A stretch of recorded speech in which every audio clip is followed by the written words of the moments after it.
All right, I think we are live. Looking good. Yeah, fantastic. All right. So, what are we doing here? All right, I think we are live. Looking good. Audio here. There we go. I can hear myself talking back. So what are we doing? Rebound, this is. We're doing quick live stream on Rebound. Now, what we call this in the LTR drumming method is the two pillars of technique. Two pillars of technique. Now think of pillars. I can remember my wife Nancy got us this trip, surprised me on my birthday to go to New Orleans, and we did like tours, and it's like the birthplace of modern jazz and the drum set and stuff. It was so cool.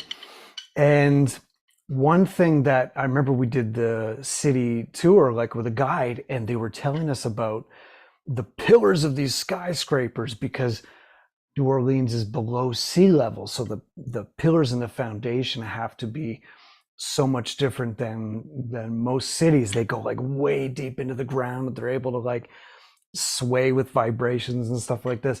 So if you think of the deeper pillars go and the stronger they are, the more freedom you can have and the more you can build on it. So the first pillar we're going to go into today to give us total freedom when we drum, to float around the drum kit and to flow as we express ourselves through drumming, is rebound. And that's why I was dribbling the stick here. And everybody do this with me. This is actually a really cool exercise to start. Just like literally, I'm just pinching the stick and I'm just trying to dribble it like a basketball. And I've seen some people try to do this at first and they kind of go down and then you mash it in. Now why isn't the stick bouncing? Because I'm pressing, right? And it's like, oh, I had it for a second, oh, I lost it. But if you get yourself moving in harmony with the stick, so the stick wants to come back, whoop, and you notice right there, it flew back, I wasn't ready for it. So I have to move this hand in harmony with the stick is kind of going by itself. I'm really only doing about 1% of the work there. The stick is doing 99% of it, which is what happens when we dribble a basketball. And we've got some questions about the free stroke, so we'll go into it today. And by the way, the stroke that we really do to practice rebound is called the free stroke. So that's what we're going to get into. But the main pillar is just rebound. So thinking that the stick, like, wow, it wants to bounce. And sometimes with some of my younger students that we don't want to get too technical, we don't want to get into names like the free stroke and confuse. We just want to keep things really simple. What I'll just say is like, notice that the stick wants to come up when you hit something. And they're like, oh yeah, cool. And I've seen like 7-year-olds and even 6-year-olds and 9-year-olds, they go, oh. Now I remember when I was 9, that's when I started like drumming on pillows and things around my house. Like I just had no concept that like the stick wants to bounce. Like what? I just had no inkling of that. I was like, hold the wood and hit stuff, right? Led Zeppelin, Kiss, Metallica, yeah, let's go. And that was as far as I thought, really. And then I started to get blisters and wrist cramps and all this dents in my head, and all this bad stuff happened later on. So just if you think of that first pillar of technique, which is rebound. And what is technique? Technique is just how you do something, right? How you do something, that's it.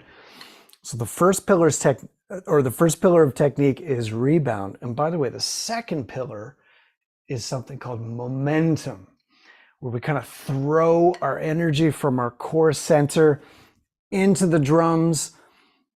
Almost imagine like a big rope, and you see the wave going down the rope. In drumming, we call this the molar stroke, but we're even going to go behind the names and terminologies and stuff and just get really to the essence and core of it. momentum. But guess what? We're not even going to go into that second pillar today because this is just a quick one. We're only going to go into that first pillar. So tune into the next one. But just so we know what those two pillars are: rebound, momentum. Rebound, momentum. And you need both, whether you know what you're doing or not. It's really cool sometimes, just see people that maybe have never had a lesson, intuitively know what they're doing. Someone that comes to mind is Buddy Rich, who was a professional at the age of freaking 2 years old, or like 1.5, or somewhere. I think he was not even 2, because his parents toured vaudeville and they noticed that their little son that was traveling with the show, this is almost a century ago, a form of entertainment before television, before movies, maybe even before radio, actually, around that time. And a traveling kind of entertainment show. And just imagine little Buddy Rich, it's like 1 year old, and they noticed he could just kind of jam on the snare drum and stuff, and they're like, that's pretty cool, that would be good in the show. And so they ended up putting him in the show. And of course he got better every passing year, and he passed away even drumming, it's his absolute entire life. But he's an example of, like, he mastered rebound, but he wasn't taught it, he didn't think about it. It just kind of naturally happened and intuitively happened, but he's working with nature, not against. So when we play naturally, what's the root word of natural? Nature, you got it. So work with nature, not against. So to go back to this, the stick wants to come back up. So there you go. It's a real simple concept. Simple is not easy, but simple is powerful. So that's what we'll get into a bit of this today. And so as I was saying, just with my younger students, it's like just to open that door to, like, wow, the stick wants to bounce. Real good way to just naturally see this is, check this out. So really loosely, really loosely, just tap your sticks together. It's anything you want. And you can kind of hear da, da, da. What note is that? Where's my piano? So I got da. That's actually a pitch. So I love thinking that there's a nickname for the marimba. It's called singing wood. So wood, actually, I can remember, like, there's a staircase, and sometimes I'll, even the wood on my deck, just tap it and you hear like a little note, right? So you can actually hear that, and I can feel it vibrating in my hand. Now, when I squeeze really tight, watch this. Listen to the difference. Loose. Wow. And even if you have any tiles, I'll kind of try this here. If you drum loosely on like a hard floor, not a carpet, but a hard floor, and then you squeeze tight, you really hear a difference too. So let me check this out.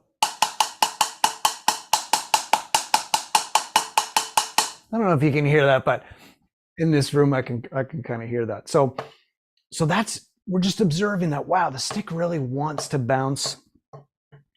And this is kind of a cool exercise right here, just to like see if you can dribble the stick, right? So we'll check out something right now called the free stroke, and I've got a bunch of questions on this, and I'm gonna just go over to my pages here. If anybody has any questions, fire them in the chats. Let me just look at that. Cool. Okay, so I'm gonna keep watching that, but we've got a few here. So the free stroke is, if you know the book Stick Control, George Lawrence Stone taught this to all his students. Just the phenomenon of rebound, as we talked about, like, wow, the stick wants to bounce. What if we were to harness that, like riding, like you're surfing, you're riding the wave. Anybody that surfs knows that you can't fight the ocean. You can only go with the ocean because it's way too powerful. So you harness that power. You don't fight that power. So George Lawrence Stone I wasn't around 100 years ago, but I've heard this. He really taught his students this. And when you get the book Stick Control, like I got when I was a kid, it's like there's nothing in it about how to do it. It's only the rights and lefts. But if you hear from some of his students, he would get you doing those rebound strokes first, called the free stroke, because the stick is free. And that was passed to all his students. One of his best students was the great Joe Morello. And Stone really said, wow, Joe Morello's taking it to the next generation. He's my student that really gets this, and he's even bringing it to another level. And then one of his students and great students was Mr. Don Famularo, and he is my teacher, mentor, and I learned this from him. Now, if you can see, by the way, if you're wondering what sticks I'm playing, let's see if we can get the camera zoomed in on that. These are called Dom's Pad Sticks, and these are designed by Dom Famularo. If you look at that faded logo, wow, these are like over 20 years old, got some scuffs on it, and they just exaggerate the features of a regular stick, a kit stick. So here's like a normal, here's like my stick, and then you can see it's just bigger tip, but it's very light. So it's made out of maple wood instead of hickory wood, so it's very light. So anyway, that's what I'm playing. You can get that from donfamularo.com. He makes them. You can get them from him. They're pretty awesome, and they last a long time because they're just for the pad. But of course, you can do this with any stick, right? So let's check this out. So when I'm teaching the free stroke, and this is getting a little more refined into rebound. So as I said, if I just want to plant the seed with somebody, it's like, oh, listen to this stick, just feel the stick bounce, cool. And sometimes we don't get any deeper than that, but the free stroke is taking it to the next level to really get that, really train your muscles. So sometimes the first thing I'll do is just drop that stick, and you notice I wouldn't like play drums like this, but I'm just pinching the stick with my fingers and just letting it go. Now that's pure gravity. All I'm doing is holding it here and just dropping it. And you see at its highest point, it comes up to about there. Give or take, right? So all that I do is I say, okay, can I just catch the stick right at that point right there? So just right when it gets there, I'm gonna just gently put my hand back around. So all I do is drop it and then catch it. And to know where center is what's called our natural position. So you may know this, or you may be new to this, but it's pretty much if my back is straight, but my arms are nice and loose, and I only were to bend from the elbow like this, there's nothing up here above the elbow chain, so I didn't do that. I'm not tensing the jaw and the neck and the shoulders. I'm just back straight. Take a deep breath through the nose, and then like that. And actually, I always say don't tap in the natural position, so I'm going to do that again. Just come up like that, take a deep breath. Just take some loose in my hand. I'm going palms down. Very natural way for my body to be here. So we need to know center. So if you don't know center, don't even start the free stroke yet. So this is what's called like our starting position or our natural position. So from there, just bouncing the stick, seeing if I can catch it.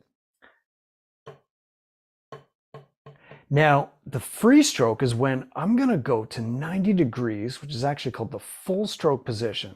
So you see that all I did was I was in this natural position here, which is actually called around the barrel. So I'm going to imagine like I have a barrel here, point to the ceiling, relax my index finger, everything's good. Now, if I were to just push down and see how the stick wants to fly back.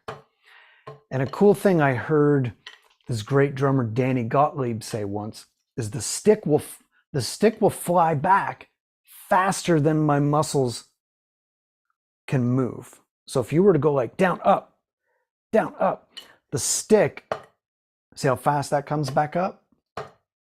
The stick will actually fly back faster than I could physically move it.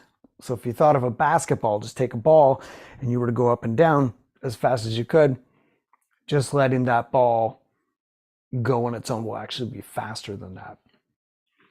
Okay, so if I'm here, I go to 90 degrees. So we need to know center. We need to get in that position. I'm just bringing my wrist up. And there's something in the LTR method called MTA, muscle target awareness.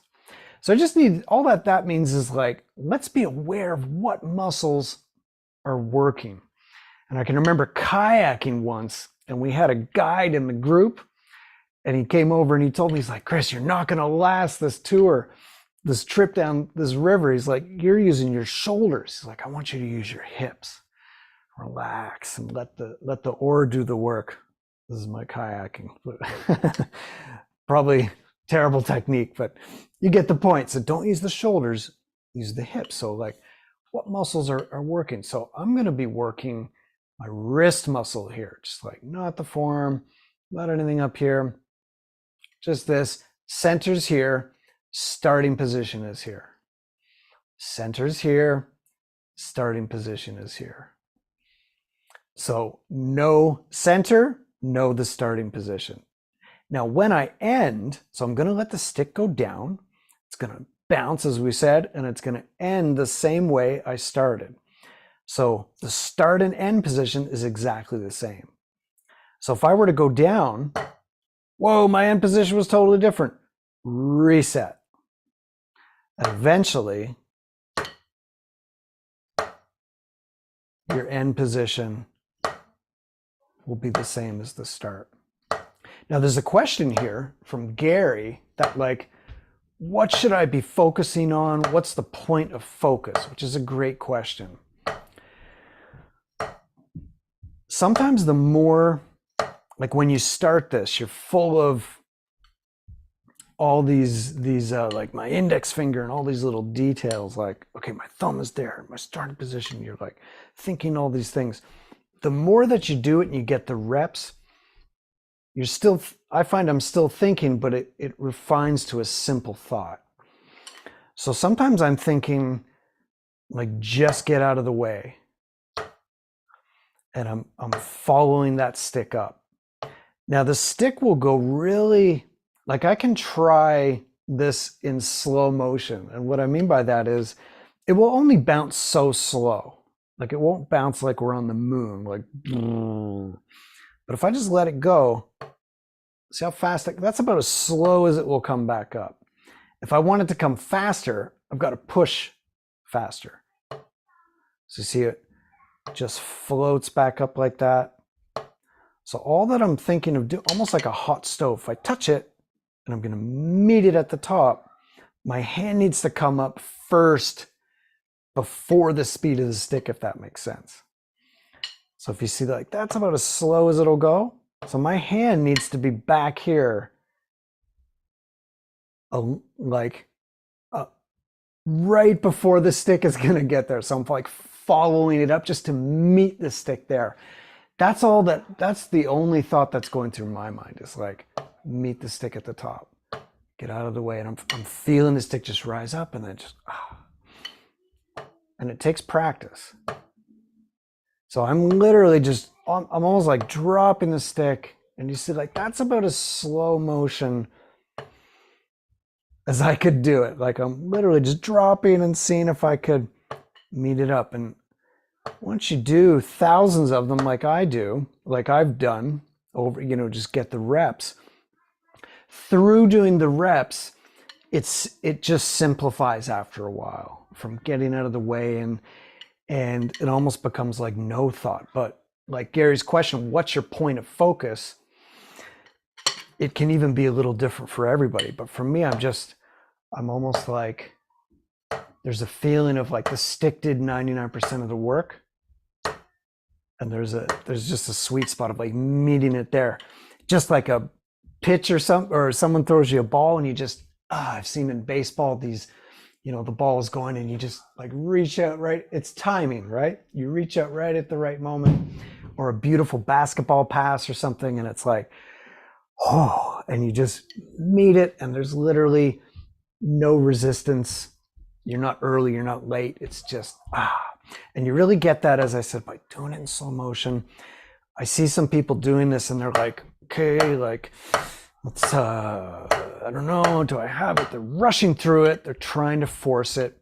Just like slow, try to get one, just observe the stick. And over time, it'll simplify in your mind. But that's a really good question. What's your point of focus? Experiment. That's one thing I want to mention on this live stream too, is like experiment with, like, what if I thought of my thumb and just observe what happens? You know, what if I pretended like I was playing on a cloud? Or what if I thought about a basketball?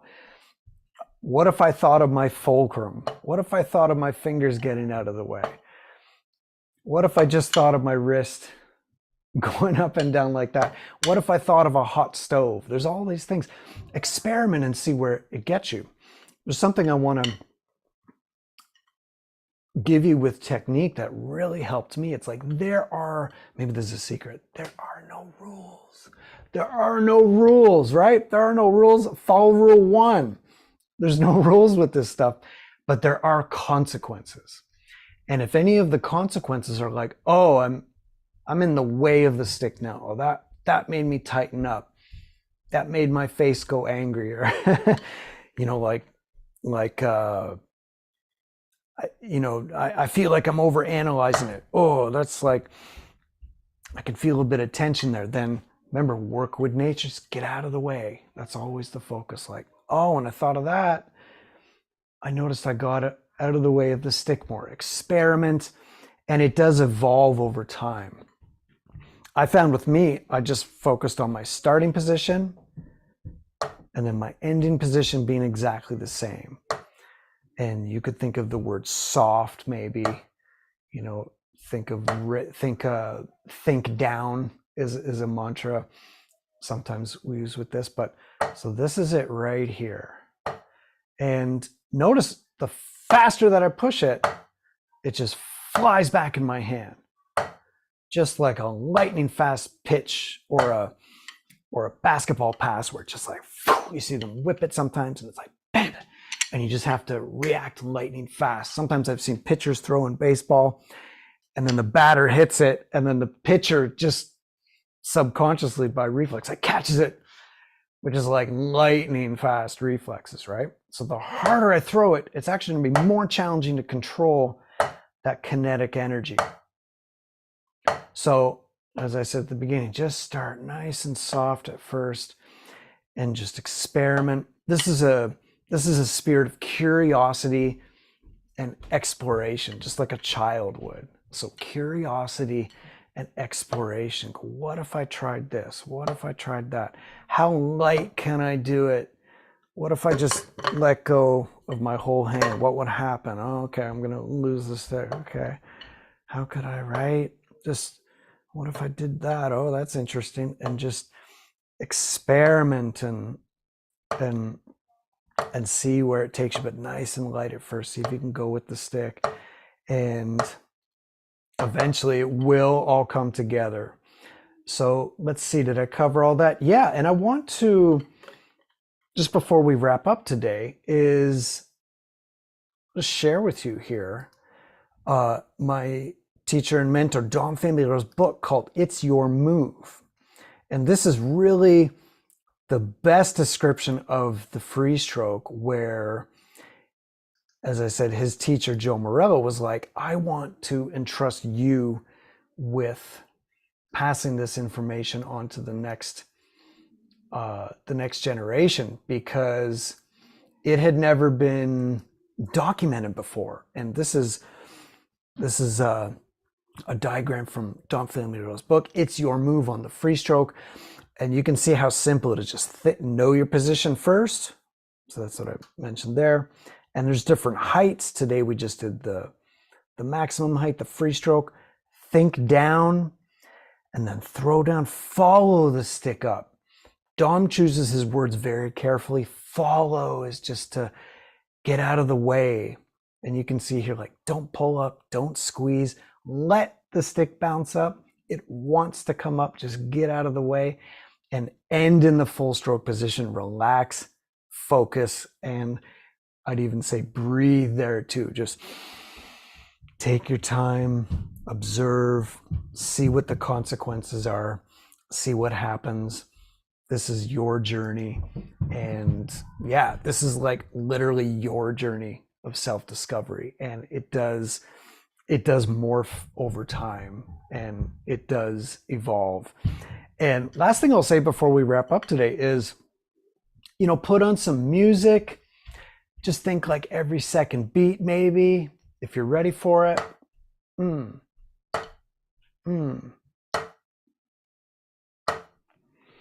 And even go to extremes, like think, okay, what if I were to catch it back here?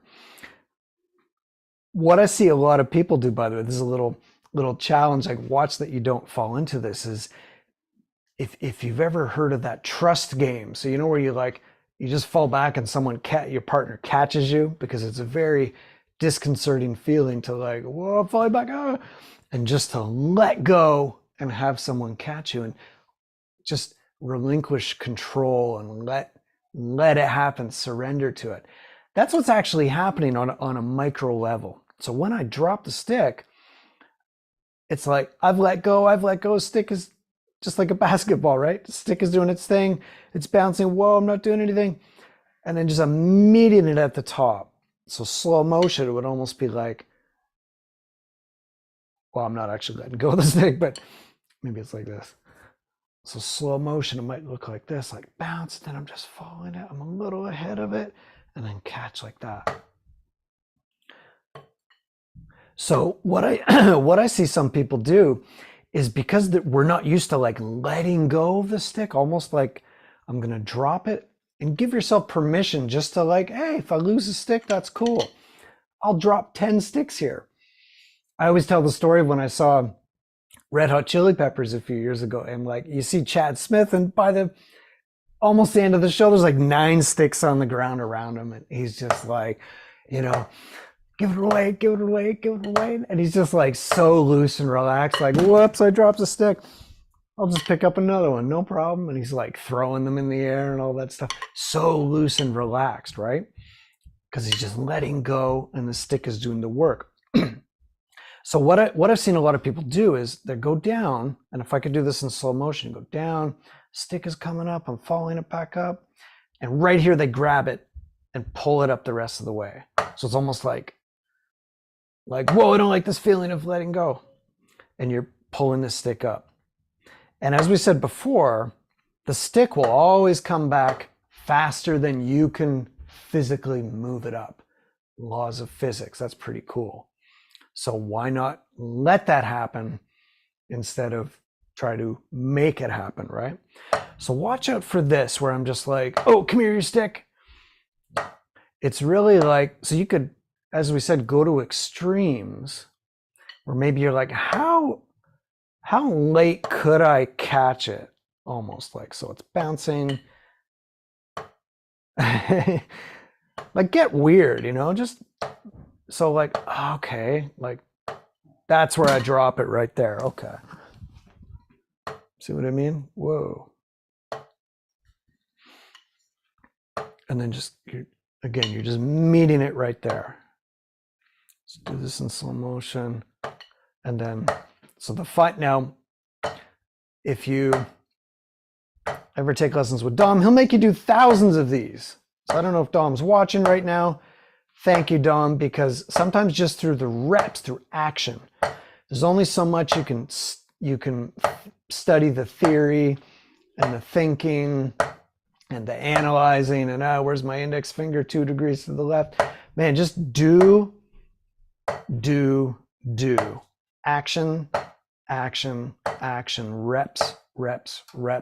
There's an expression we have in the LTR drumming method that says rush to beta and refine.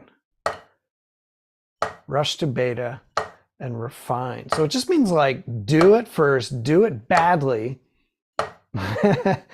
So you might be doing this like, okay, I'm feeling the stick bounce. Do it badly and then refine it as you go. And eventually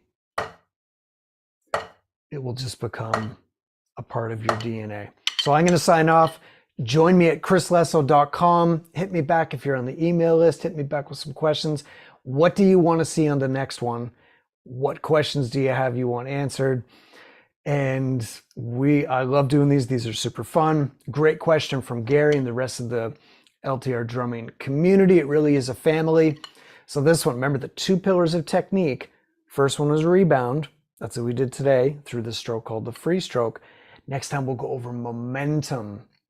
Momentum and these 2 pillars. If you have them, you can build and do and speak from your heart and say anything that's in your soul. My name's Chris Lesso, LTR Drumming.